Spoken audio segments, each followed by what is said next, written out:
Marketing in 2025 is wild. Savvy customers spot fake messaging instantly, privacy changes make ad targeting a nightmare, and everyone needs more content than ever. That's why you have to check out HubSpot's new marketing trends report. It doesn't just show you what's changing, it shows you exactly how to deal with it. Everything's backed by research, but focused on marketing plays you can use tomorrow.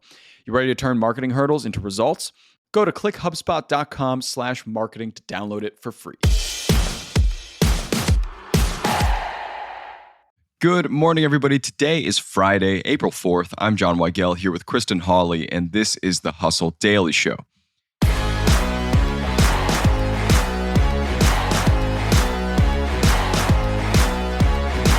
We've been seeing headlines about Nvidia partnering with companies across various industries. One that really turns heads, though, is Yum Brands, owner of KFC, Taco Bell, and Pizza Hut. You know the ones. Today, we're joined by Kristen Hawley, who wrote a piece for Fast Company to discuss exactly why this partnership is happening, what Yum Brands is getting out of it, and why it's beneficial for both companies. We'll chat about that in a bit, but first, let's give you the news in business and tech. Starting us off today, to celebrate 50 years of Microsoft, Bill Gates published the company's original source code to his blog. While its $2.7 trillion market cap is rather impressive, we think, however, the tech giant should go down in history as the creator of one of the most important characters of our time. Shout out to Clippy. Next, Zhang Yiming, founder of TikTok parent ByteDance, became China's richest person on Wednesday thanks to his $57.5 billion fortune and overtaking Zhang Shanshan, founder of bottled water and beverage company Nongfu Spring, and Tencent Holdings co-founder Ma Huateng. Good for Mr. Yiming. From there, we go into some more internet-centric news. Automatic, parent company of WordPress and Tumblr, is set to lay off 16% of its staff in a restructure that CEO Matt Mullenweg claims will allow it to be more, quote, agile and, quote, focus on product quality. Nice. And finally here, Subway launched $5 Doritos foot-long nachos for a limited time, so get them while you can, I guess. It joins the foot-long cookies, churros, and pretzels offered on the Sidekicks menu, the chain's response to younger customers who prefer snacking to a main meal. I'm over here just telling you to bring back the $5 foot-long sandwiches. That sounds really nice.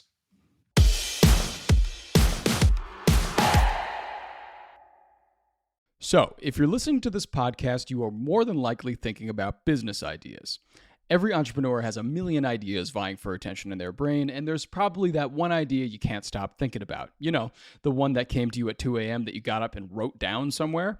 Well, I'm here to tell you that that idea could be worth $5,000 right now. The Hustle and Indie Hackers are teaming up to find the next great founder and get them started with $5,000.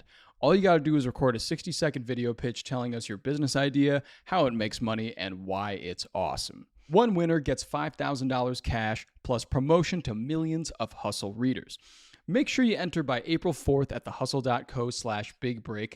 That's thehustle.co/bigbreak. You can also click the link in the show notes of this episode. The winner will be announced on April 11th right here on the Hustle Daily Show, the Hustle newsletter, and on the Hustle's social accounts. Now get to pitching. Okay, so today we are joined by Kristen Hawley to talk about tech and fast food, especially the new partnership with Nvidia and Yum Brands. So hello, Kristen. How are you doing? Welcome. I'm doing great. Thanks for having me. Yeah, thanks for being here. So found your story on Fast Company about Nvidia's partnership with Yum Brands. Was really fascinated about it. So can you first tell me why you think Yum Brands would partner with Nvidia? Do they have a history of technology partnerships? Yeah, so Yum Brands is the parent company of some very well-known fast food brands, most notably, in my opinion, Taco Bell, also KFC, Pizza Hut, and more recently they acquired a burger concept called Habit Burger. Actually, it's almost the opposite of what you said. They have been working for the past few years to bring most of their technology in-house and moving away from partnering with some of the third parties that handle ordering or analysis. They're building a lot in-house, which is where this partnership came from, based on using new technology, emerging tech, fast evolving tech to be able to handle more of their own technological needs in-house. Yeah, and Nvidia is an interesting one for them to partner with because if I'm not mistaken, I've seen Nvidia partnering with a ton of brands out there like GM, a lot of car brands as well, like autonomous driving vehicles. Mhm. But this seems to be a different pivot for them in terms of fast food. So why do you think them and Yum Brands make like a good combination? What is the symbiotic relationship there? Sure. So I will say I do approach it from the restaurant side. So Yeah. I can tell you why Yum Brands finds NVIDIA attractive as an AI company. 100%. Yum is a huge, huge organization. They have Yeah. over 60,000 restaurants around the world. And NVIDIA obviously is a technology leader in AI, in computing, in being able to analyze large quantities of data, which Yum Brands has a ton of. Mhm. So I think what they are after, it appears, is the most powerful technology possible, wanting to apply all of the data that they're pulling from ordering and preparation and efficiency inside restaurants, being able to quickly analyze it, perhaps at a store level, Mhm. and then being able to spit out best practices in near real time to help their stores quickly serve the most amount of guests possible. I mean, it sounds like a good investment from their perspective, given I've heard a lot of other fast food companies, restaurant companies kind of getting invested in the AI space. Mm-hmm. What other companies have you heard of that have kind of gotten into this area? And do they use AI for the same thing as Yum Brands is? Yeah. So the initial rollout of the NVIDIA tech for Yum is in the drive-thru, which is almost table stakes at this point for the quick service restaurant industry, which is lingo for fast food. The AI voice you're referring to, right? Yeah. So AI voice ordering inside the drive-thru can take complex orders. I mean, with varying degrees of success, there are many companies that offer this service. The point of doing it, there's a few reasons. One, staffing obviously is a challenge all the time for restaurants, especially fast food, especially in certain markets like where I live in California. And second, and this is an important point specific to Yum Brands, they have said that they want to move to 100% digital orders over time. Wow. They've not put a date on this, but they're over 50% now, which is a big deal. And by using voice AI in the drive-thru, that digitizes those in-person drive-thru orders quickly. There's a few reasons that they want to move to this. One is staffing. The other is that people who order digitally tend to order more things and have bigger basket sizes. It has to do with personalized upsells and just the way they're presented historically. And also important is that they get to capture all of the data immediately from a digital order. Wow. So I would say, I don't think that there's a fast food brand that's not doing this. No one else has announced this big splashy partnership. This is NVIDIA's first restaurant partnership. Right. But every fast food brand that is invested in quick ordering, throughput, is looking at how AI can make the experience better for both the employees in the stores and the diners who are ordering their food. And when you talk about 100% digital ordering in store and through apps and whatnot, what does that exactly mean? Like when I step into the store, am I going to see like the McDonald's kiosks? Is that going to be more of a thing happening in store? Or is there more to it than just kind of that and the AI voice ordering? I'm sure there's many increments of this, but kiosk ordering is massive, massive. Yeah. It was an experiment 5 years ago, and it is now, again, table stakes for any brand that's looking to move traffic through very quickly. What you will see is that they'll talk about the kiosks and these AI voice bots not replacing employees, but sort of redeploying. This is what they say, redeploying their labor inside the stores, which means that the people inside the stores will, in theory, be tasked with helping people order, helping them navigate the kiosks. In-person orders, probably a little bit. I don't know that it's possible to get to 100% digital across the board in 60,000 restaurants. I think you can probably get pretty close, but there's always a subset of people who would just prefer to talk to a human, at least now. Totally. But yeah, I would expect more digital interventions because people really like them. Yeah. You said before, there's 60,000 restaurants and you said that they're rolling it out to about 500 to test initially in your story. You kind of also hit on something that I wanted to know about too, and is kind of the logical question I feel like in this article is the kind of replacement of workers in the fast food industry. And just to clarify, you think that they're going to be more so redirected rather than replaced into more like management of these digital components more so? I mean, that's what they say. So it's not about what I think. It's about, what they're telling their investors, their analysts, their teams. Sure. We have seen this happen. This is happening.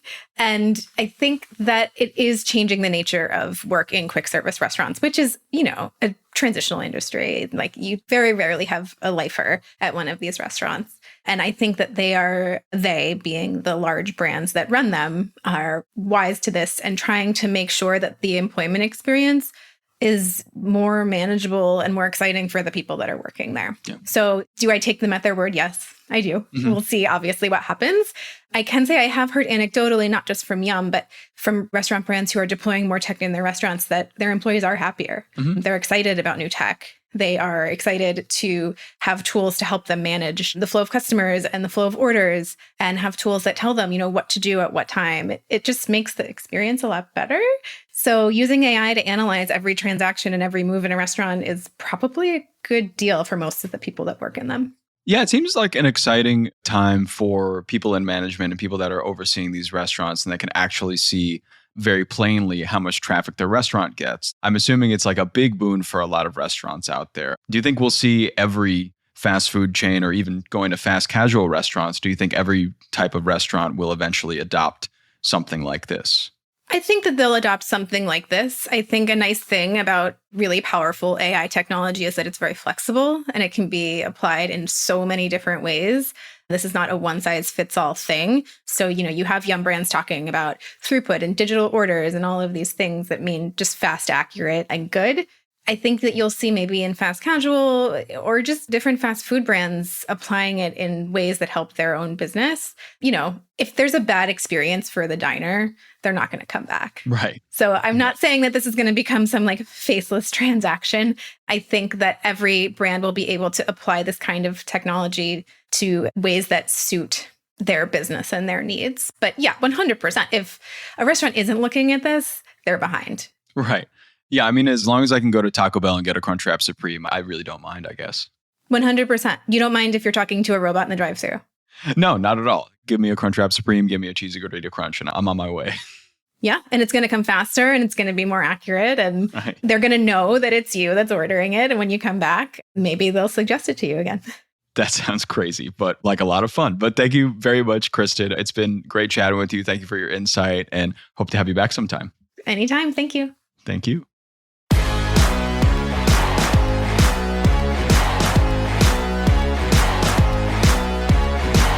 All right, and that's going to do it for us today. Thanks, everybody, for tuning into the Hustle Daily Show. We're a proud part of HubSpot Media. Our editor today is Robert Hartwig, and our executive producer is Darren Clark. We've got a ton more tech and business coverage in our newsletter. If you're not subscribed, go get yourself signed up at thehustle.co/email and follow us on Instagram at The Hustle Daily. We'll catch you later.